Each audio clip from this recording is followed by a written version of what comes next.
afternoon, ladies and gentlemen. Thanks for joining the Rudimental Gardening channel.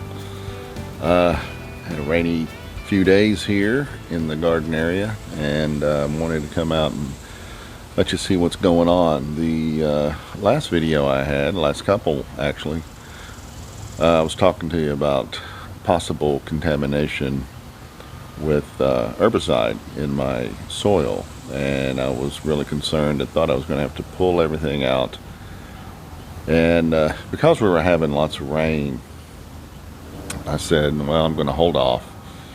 And then I noticed that with all the rain, my plants really did start growing. They were very green, obviously, and didn't seem to be stunted, which herbicide would definitely stunt your plants, right?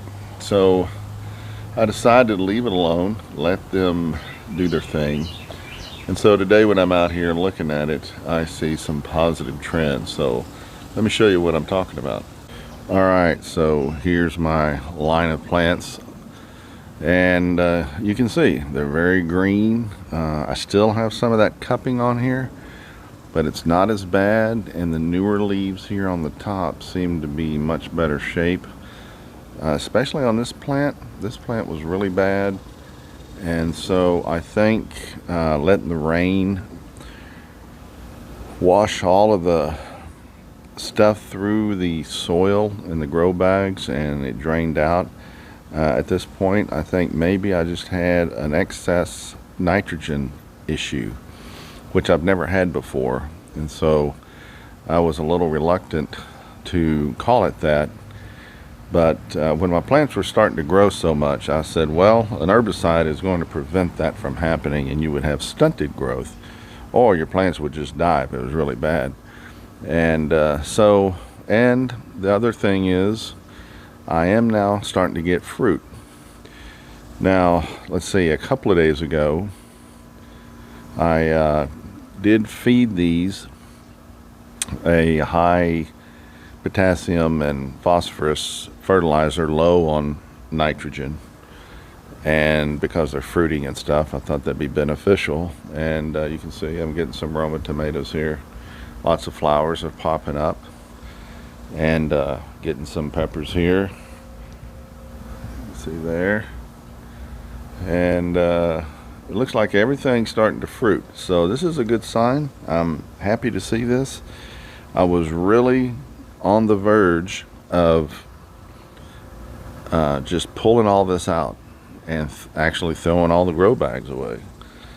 Now, my onions that I pulled out, I took in the ones that were a decent size, left the other ones out here. I'll probably be throwing this out. I might get some smaller bags and use this soil for something else. But yeah, this has turned out to be not a disaster. It's just a delayed process. And you know, these plants are pretty big at this point, so usually I'm well into harvesting my fruit by this time. So, but I think I'm going to be okay. My banana peppers, I've already harvested one, and I do have an assassin bug on here. You can see him there. He just went under the leaf. He's helping keeping things at bay, keep the pests at bay. So I do still have some curly leaves on my tomato plants, and I don't know if that's still part of the nitrogen issue, or if I have a curly top leaf virus, because I have had those sharpshooters on here. I have seen them. I've had to pluck them off, and they're the ones that carry it. So it could be anything. You can't do anything about it if it is that. You just hope for the best, or you pull it out. But so far, you know, since I am getting some fruit, I'm going to let it go and pull these other 20-gallon bags and put something else in. Probably pull my beets out, and my carrots are still going.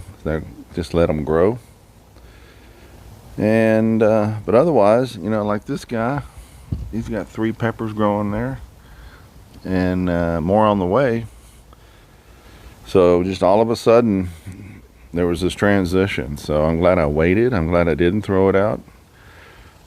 Maybe a lesson learned: don't be too rash with your decisions, and that goes with a lot of different situations when you're in the garden with pests and with diseases. That's why you come out and check on your garden every day, multiple times a day if you can, so you can keep track of it. Got some jalapenos now that are just starting to get going, and I have jalapenos every year, no problem, and we use them a lot. So yeah, this is a good sign. I'm glad I didn't have to throw it all out and start over. That's a lot of work. I don't have to tell you guys that.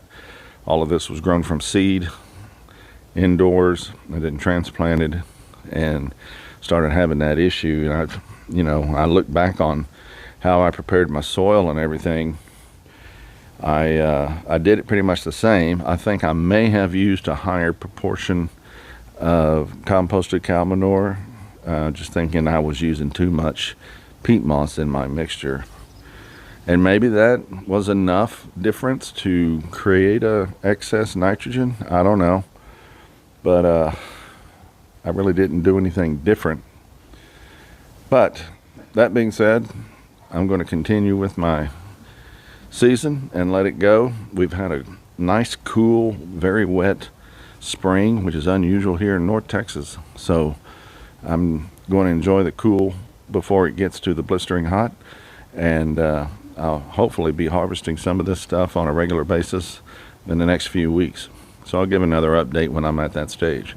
I appreciate everyone watching. Please subscribe and leave a comment down below. Hit the like button. And I appreciate your watching the channel. Thank you very much. See you next time.